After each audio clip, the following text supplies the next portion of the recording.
Salut tout le monde et bienvenue en Chargé à bloc, un podcast par la brigade qui couvre les activités de la Charge d'Ottawa. Avec moi aujourd'hui, Stuart Sabourin, Beata Elliott. Comment allez-vous, messieurs, dames? Ça va très bien, vous autres? Moi aussi, ça va bien. Ça va bien, good. Un petit épisode estival comme ça, en plein milieu de la semaine. On est présentement mercredi, le 11 juin. Il s'est passé beaucoup de choses dans les dernières semaines. Des choses sur lesquelles on voulait peut-être réagir un petit peu. Premièrement, il y a eu 2 équipes d'expansion. Je vais vous poser une première question, les deux.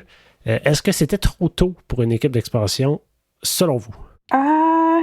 Non. Non, OK. Je ne pense pas. J'étais un peu surprise qu'on a fait d'expansion après 2 ans, mais en même temps, 6 équipes, c'est pas beaucoup. C'est vrai. Et genre, il y a plein de joueurs qui commencent à genre entrer dans la ligue, puis il n'y a pas assez de place pour tous ces joueurs, donc je pense que ça a du sens d'ajouter 2 équipes. OK, c'est où? J'ai trouvé ça très tôt. Je pense pas que d'avoir les discussions d'expansion, c'était trop tôt. Mais je pense que de partir ça à la fin de la 2e saison, c'est un peu intense. Tu sais, tu regardes une ligue comme la CFL, il y a 9 équipes en tout. C'est une ligue qui est là depuis très, très longtemps. J'ai pas peut-être vu tout de suite le besoin de l'expansion. Quoique je pense que la possibilité est là, puis elle est infinie, là, selon moi. Puis je pense que c'est une ligue qui peut vraiment devenir très, très grande. Mais là, on va en parler tantôt de comment ça a été fait. Ouais. Je pense qu'il faut le compter dans l'équation parce que ça a été honnêtement un massacre pour les équipes inaugurales. Mais j'ai trouvé ça très tôt et le fait aussi qu'on est allé directement dans l'Ouest, ça m'a surpris. Je comprends le but, je comprends que c'est important d'aller dans l'Ouest, mais de commencer avec 2 équipes dans l'Ouest puis tout le reste dans l'Est, j'ai trouvé ça particulier. Moi, ce que Jeff Plante m'avait dit, c'était que... et là, je sais pas si c'était quelque chose qu'on lui avait dit ou c'est une opinion qu'il lui avait, là, je suis plus certain, mais c'était que la Ligue commençait à être vue un peu comme une Ligue régionale. Puis la Ligue voulait essayer d'avoir un statut un peu plus à grandeur de l'Amérique du Nord, tu sais. Oui, j'ai de la famille à Vancouver, puis quand je leur parle de la LPHF, ils disent toujours « Ah, nous, on n'a aucune idée qui se passe, comme c'est tellement une affaire de l'Est du Canada. Nous, on n'a aucune idée de ce qui se passe dans la Ligue, donc ça a du sens. Mais c'est quand même, c'est beaucoup de... comme c'est intense que les équipes vont devoir aller jusqu'à Vancouver pendant la saison. Puis, en plus, une des gros problèmes avec la PHF, la ligue qui existait avant ça, c'est le fait qu'on essayait souvent de faire l'expansion très, très rapidement avant de vraiment s'être établi dans les villes où on a déjà des équipes, right? Donc, ça fait un peu peur. Ouais. Puis là, la première saison, il y avait beaucoup de hype. La 2e saison, on l'a senti un peu moins. L'aspect de nouveauté n'était plus là. Comment ça va ressembler à la 3e saison? Il risque d'avoir un hype dans l'Ouest. Est-ce que ça va être nouveau? Mais de ce côté-ci, surtout que là, on vient de... Moi, c'est ça. Démolir. C'est ça, je ne veux pas dire démolir, mais on vient de... quand même. Là, je veux dire, tu sais, du côté de... Là, je sais que c'est un podcast sur la charge, mais tu sais, vous le savez, moi, je prends pour la victoire de Montréal. Oui. Puis, on t'accepte.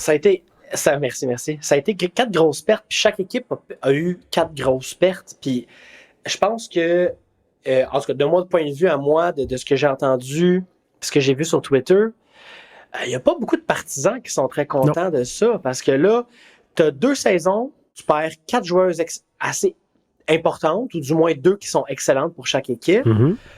Puis là, on dit, ouais, mais c'est pour le bien-être de la Ligue au complet. OK, mais moi, j'en ai rien à cirer de la Ligue au complet. Moi, je vois mon équipe gagner. Tu comprends? Oui. Puis là, tu me dis que je perds 4 joueuses parce qu'ils s'en vont dans l'Ouest parce qu'il faut grandir le produit. OK, puis est-ce qu'on peut prendre soin des 6 fanbases des équipes qui existent déjà? Tu sais? C'est là que j'ai eu beaucoup de difficultés avec toute comment ça a été géré, cette expansion-là. J'ai l'impression qu'on a beaucoup pensé à on veut se donner de la crédibilité au lieu de on va prendre soin de ce qu'on a déjà. Mais ça, c'est mon opinion. Oui, on a presque l'impression que la Ligue n'a pas de confiance dans les nouvelles équipes, n'a pas de confiance que comme les gens vont vouloir voir ces nouvelles équipes-là sans avoir les grosses noms, des étoiles de l'équipe des équipes Canada et États-Unis, right? Oui. Jusqu'à présent, on trouvait que ce que la Ligue faisait, c'était toujours très bien. Oui. Est-ce qu'on vient d'avoir le premier faux pas de la Ligue? Ben, je pense que... Est-ce que c'est un faux pas? Je suis pas dirigeant de la Ligue, j'ai aucune expérience là-dedans. Vous savez, moi, je travaille en transport en commun, mais d'un point de vue d'un point de vue d'un partisan ou d'une partisane, c'est extrêmement décevant de voir qu'après 2 saisons, il faut que tu dises bye à... Tu sais, je veux dire, c'est quand même intense. Là. La première expansion qu'il y a eu dans la LNH récente, c'était avec les Golden Knights de Vegas. Puis on a vu des équipes faire des deals on the side pour pas que leurs joueurs qui voulaient protéger soient pris. Ça a été un faux pas, mais de la part des directeurs généraux, pas de la Ligue en soi. Les critères pour le repêchage lors de l'expansion, c'était bien fait. Et là, les gens se sont repris avec Seattle après. Là, mais en même temps, 30 équipes versus 6 équipes, c'est quand même différent. C'est sûr, mais je trouve que de pouvoir protéger seulement 3 joueuses, c'est tout vrai. Comme tu as dit, Beata, moi, ça veut dire que tu ouvres la porte grande ouverte pour que ce soit pas des bons morceaux qui partent, ce soit des vedettes qui partent et qui s'en aillent dans l'Ouest pour assurer la viabilité de la Ligue aussi dans l'Ouest, au détriment des gens ici. Là, juste pour récapituler, pour ceux qui nous écouteraient, qui sont peut-être moins au courant, donc étape 1, Seattle et Vancouver pouvaient signer des joueuses parmi les autres équipes. Et ça, je vais revenir tantôt parce que moi, j'avais mal compris comment ça se déroulait au départ. Et quand ces joueuses-là étaient signés, il y avait un repêchage où ils pigeaient encore parmi les équipes. Ouais. Là, le repêchage a été fait. On entre dans la période des agentes libres. À voir comment ça va se dérouler. Là, ma question et la chose que moi, j'avais pas compris, c'est que quand on avait dit que les 2 équipes pouvaient signer des joueuses, je pensais pas qu'ils pouvaient signer des joueuses qui avaient déjà des contrats. Oui, c'est très bizarre. Ouais. Puis en plus, je pense que c'était des contrats différents de ce que je comprends. Comme on ne connaît pas le montant, mais c'est genre, il y avait des joueurs qui ont signé des contrats plus longs que leurs contrats existants. Je comprends pas. Oui, je pense que c'est le cas je sais que c'est le cas pour Kayla Burns, puis je pense que Jennifer Gardner aussi, c'était le cas. Hillary Knight aussi, je pense. Ouais. C'est très bizarre. C'est plus des trucs que tu vas voir au soccer où est-ce que tu vas avoir un loan d'un joueur puis il peut signer un nouveau contrat. Dans le hockey, en tout cas, je pense qu'on n'est pas les seuls à avoir trouvé ça très, très, très bizarre. Puis après ça, de pouvoir aller retourner piger dans ces équipes-là qui ont déjà perdu des joueuses. C'est ça. C'est comme... Parce que c'est violent. Moi, je pensais que les joueuses les premières joueuses à qui on donné un contrat, c'était pas être des joueuses qui n'avaient pas de contrat. Mm-hmm. On allait avoir peut-être une priorité sur ces joueuses-là, aller chercher 3-4 joueuses. Ensuite, on allait aller piger 3 joueuses parmi, je ne sais plus combien, à peu près 2 joueuses par équipe, parmi les autres équipes qui restaient. Et là, moi, je m'attendais à ce que les 2 joueuses qui partent ou les 3 joueuses qui partent, ça soit Mashmeyer, on le voyait venir. Ouais, ça soit Daniel Serdachny parce que 2e choix total la saison passée, pas été super utilisé en fin de saison. Il n'y avait pas vraiment de raison pour les... en fait, non. En fait, moi, je m'attendais peut-être à ce que Ottawa la protège au début, mais en même temps, ça faisait pas de sens. En tout cas, bref, il y avait bien des arguments. Puis la 3e joueuse aurait prometté une Ashton Bell ou quelque chose comme ça. Mais là, on en a pigé. Tu sais, c'est encore pire que ce que je pensais, là. Mm-hmm. Ouais. Oui. Puis, vas-y, Beata. Je voulais dire qu'en même temps, j'aime qu'on a donné aux joueurs l'option de signer au lieu d'être et non être repêchés. Comme par exemple pour Mashmeyer, évidemment, c'était probablement triste pour elle d'apprendre qu'elle allait certainement être repêchée dans le repêchage d'expansion. Ou comme elle allait certainement partir d'Ottawa. Et comme ça, elle a eu l'option de pouvoir choisir d'aller à Vancouver et non Seattle. Donc, je trouve c'était un peu bizarre, mais ça avait du sens qu'on voulait commencer avec des contrats. Mais là, je trouve qu'on n'a pas protégé autant de joueurs. Non. Puis Daniel Sauvageau, je me souviens plus à qui elle l'avait dit, mais Daniel Sauvageau, dans le fond, ce qu'elle avait dit, c'est que elle voit pas ça comme un pas vers l'arrière. Elle voit ça comme une opportunité de faire grandir la Ligue. Fait que je pense vraiment que le mot d'ordre, le message, c'était aux partisans, vos équipes ne peuvent pas rester attachées à ça parce que là, on essaie de bâtir une ligue. C'est plus ça. Et là, c'est les partisans qui vont écoper. Mais on voyait vraiment ça comme c'était une opportunité pour ces joueuses-là d'aller signer ailleurs, de grandir, puis de pouvoir se développer ailleurs. Mais le mot d'ordre, c'est vraiment, on se bâtit une ligue. Les fanbases, malheureusement, vont devoir écoper. Ouais.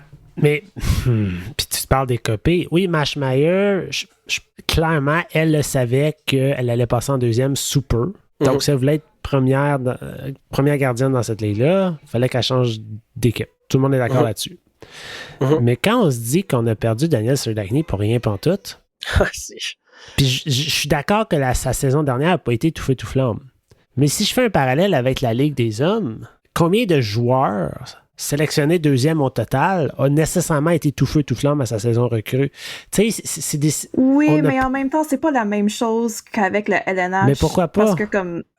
Parce que Danielle Serdachny est pas comme beaucoup plus jeune que les joueurs qui sont déjà dans la ligue. Comme vraiment, le repêchage de l'année passée, c'était juste les joueurs qui n'ont pas été repêchés en 2023 ou pour certaines, c'était parce qu'elles n'étaient pas genre éligibles ou elle voulait pas aller en Amérique du Nord tout de suite. Ouais. Donc, pour Serdachny, c'est pas comme si c'est une joueuse de 18 ans. Je comprends. C'est une joueuse très, très talentueuse, évidemment, mais c'est quelqu'un qui a déjà joué 5 ans au collège. Quelqu'un, qui est environ la même âge que beaucoup de joueuses sur la charge. Donc, c'est pas exactement la même chose, mais en même temps, oui, c'est pas juste Serdachny. Presque toutes les joueuses qui ont été repêchées en première ronde ont changé d'équipe. Ben, c'est ça. C'est là, on se dit à quoi ça a servi le repêchage de la saison passée. À fider les deux équipes dans l'Ouest. Ben, c'est ça. C'est vraiment ça. Il y a beaucoup de gens qui disaient qu'il aurait dû avoir peut-être une clause qui permettait de protéger les joueuses repêchées la saison dernière, tu sais. Tu peux piger parmi nos vétérans, mais au moins on garde notre corps d'avenir, si je peux dire. Là. 100%, mais je pense que, tu sais, quand Beata disait que c'est une ligue qui est plus petite, je pense que c'est là le point, c'est que je pense pas que les dirigeants de la ligue sentaient qu'elles avaient le luxe de se dire les deux équipes d'expansion, elles vont être poches pendant un petit bout parce qu'elles sont nouvelles. Alors que la Ligue nationale, habituellement, quand tu arrives, tu vas être poche, tu vas payer, tu vas manger tes croûtes. Alors que là, ils se sont probablement dit, on n'a pas ce luxe-là, là, on vient de commencer. C'est sûr. Et de là, ma question, alors pourquoi on expansionne? Comment? Bénéfice du doute aux joueurs qui vont être repêchés cette année, est-ce que ça va être assez pour venir combler les vides dans chaque équipe? Non, je ne pense pas. Moi, je ne sais pas vraiment, comme je connais pas beaucoup au sujet des joueurs qui vont être repêchés cette année, honnêtement. J'écoute pas beaucoup de hockey NCAA. Mais non, je pense pas que ça va comme la charge vont pas trouver genre une deuxième paire de défenseuses. Ben non, c'est clair. Impossible. Puis c'est pas nécessairement de la perte des choix du repêchage à l'intérieur, mais c'est plus les filles qui ont signé ailleurs. Tu sais, ça c'est beaucoup plus difficile en termes de qualité de hockey à aller rechercher. Hein. Oui, il y a des joueurs qui ont été perdus, mais là, il y a aussi des joueurs qui risquent de quitter sur le marché des joueurs autonomes. Apparemment, Urgency Rose, exact. C'est presque certain. Ah ouais, OK. Ouais, ben son post Instagram disait pas mal merci Ottawa, c'était bien le fun, à la prochaine. OK. Selon Ian Kennedy, elle a décidé de partir. OK. Puis un autre que j'ai vu qui serait peut-être sur son départ, ça serait Dark Angelo. Mais je sais pas si c'est fondé. Oh. Elle serait liée à la victoire de Montréal. OK. Oui, et c'est intéressant parce qu'apparemment, Chuli pense peut-être signer à Toronto. Puis Dark Angelo et Chuli sont en couple. C'est vrai? OK. Oui, donc je pensais peut-être... Ottawa plus proche. Je ne sais pas. Ouais. Oh oui, effectivement. Une autre joueuse qui... En fait, là, tu parles de... Oui, si cette rumeur-là serait vraie, ça voudrait dire que Toronto voudrait changer Campbell. Et ça, il y aurait des rumeurs aussi qu'Ottawa serait peut-être une destination pour devenir l'adjointe ou plus ou moins, je ne sais pas si ce serait un 50-50 avec Gwyneth Phillips. Une autre rumeur qui circule aussi concernant Ottawa, ça serait... on le sait, New York, les Sirènes de New York ont trop de défenseuses que j'ai vu passer autour de Jamie Bourbonnais, qui pourrait être un choix intéressant. parfait parce que Jamie Bourbonnais, c'est la blonde à Emily Clark. Exact. Hein? Ok. C'est beau, ça?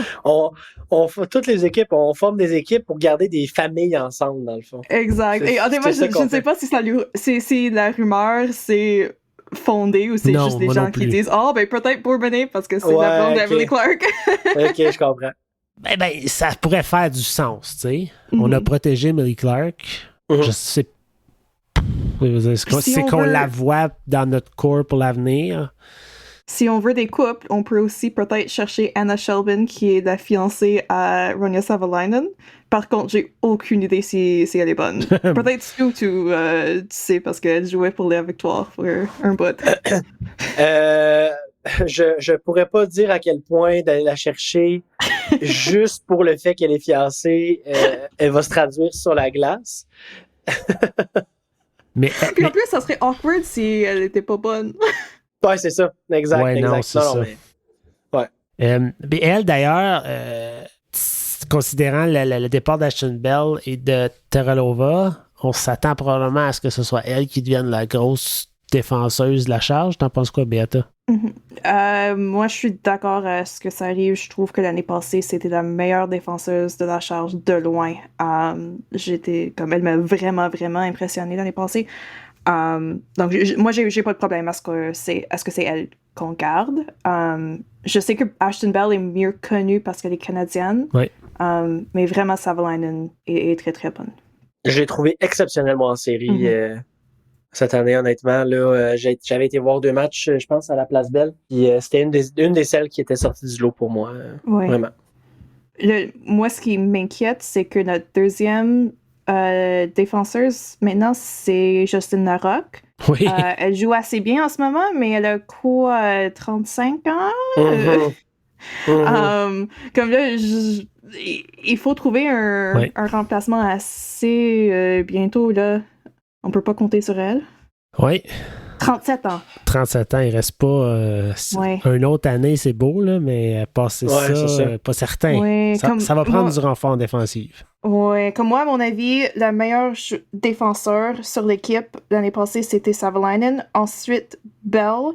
Ensuite, Terralova. Puis Rose et Larocque. Fait que là, si on perd nos défenseurs 2, 3 et 4...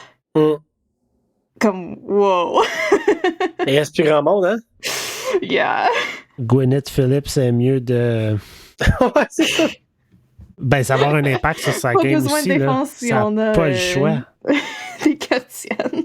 Puis c'est plate parce que je trouvais que la saison numéro 1, c'était souvent il manquait toujours un petit quelque chose en fin de match pour gagner le match ou pour se rendre en prolongation. Il y avait peut-être une petite lacune en défensive que j'avais l'impression avait peut-être été plus ou moins réglée la saison passée. Puis là, on retombe dans le néant. Là. Bon. Ouais. Puis en plus, ce qui m'inquiète, c'est que la charge, on a déjà besoin d'attaquantes parce qu'il n'y a pas grand monde sur l'équipe qui peut marquer des buts. À part Vanisheva, j'espère qu'elle va revenir, mais là, il y a vraiment rien comme... Même Emily Clark et Brianne Jenner, pendant la saison régulière, ils sont pas capables de marquer. Ouais. On a vraiment, vraiment besoin d'aide à l'attaque. Puis maintenant, comme on peut même pas prioriser la défense. Non, c'est exactement ça. Genre parce qu'on a besoin de défense et d'attaque. Ouais. En terminant, Beata, je vais te poser une dernière question. Au début de la saison, tu m'avais dit que tu trouvais que, comparé aux autres équipes de la Ligue, la charge pendant l'été, c'était pas assez amélioré. Là, la charge est rendue en finale de la Coupe. Qu'as-tu à dire pour ta défense? J'ai sous-estimé Savalainen et Vanisheva. OK. Je pense que c'est ces deux joueuses-là qui ont fait la différence. Puis en plus, je pense pas que la charge était vraiment la deuxième meilleure équipe dans la Ligue. Je pense que vraiment, c'est Gwyneth Phillips qui a fait la différence. 100%. 100%. Mais c'est beau. La victoire, par exemple, là, oui, on finit premier de la Ligue, mais on dirait que je l'ai dit depuis jour 1, au-delà de Marie-Philippe, au-delà du premier trio, il se passe quoi? Ben, je suis d'accord. Puis ça avait été surtout reflété en série l'année dernière, moins cette année. Puis là, en plus, tu perds Caleb Barnes, Et c'est ça. Jen Gardner, puis Abby Boreen. Là, c'est très, très, très mince en avant puis en arrière à la défense. Effectivement. Je pense que la charge, ils ont un peu le luxe, un peu le même que la victoire, le même luxe que la charge. C'est qu'au moins dans les filets, c'est solide. Ouais. On sait à quoi s'attendre. Mais on peut dire ça de chaque équipe. Là. Les équipes inaugurales, c'est. La marge de manœuvre là, est très, très mince. Puis, en plus de ça, c'est des joueuses qui sont agents libres et qui peuvent signer ailleurs cet été. J'ai rien contre les équipes dans l'Est, mais on s'entend que la qualité de vie à Vancouver ou à Seattle est très, très, très attrayante comme marché comparé à tu sais, je veux rien enlever à Montréal et Ottawa, là, mais voilà. Non, 100%. Mais ça coûte plus cher. Tout coûte plus cher, ça, c'est sûr. Oui, ça, c'est mais les rocheuses, les arbres, l'océan. Oui, Hey. mais genre, si on a un contrat de quoi, Ça, je suis 35 d'accord. 000, Le parc de la c'est Gatineau. peut-être mieux d'aller à Ottawa, Montréal, Je suis d'accord. ou Vancouver. Ouais, le parc de la Gatineau. Effectivement. Ouais. Bon. Beta, c'était où? Gros merci d'être là, d'avoir été là. C'est à vous autres. Alors, c'est ce qui complète cet épisode estival de Chargé à bloc, un podcast par la brigade. On espère que vous avez aimé ça. Et on vous dit bon été et on se revoit probablement au début de la saison prochaine.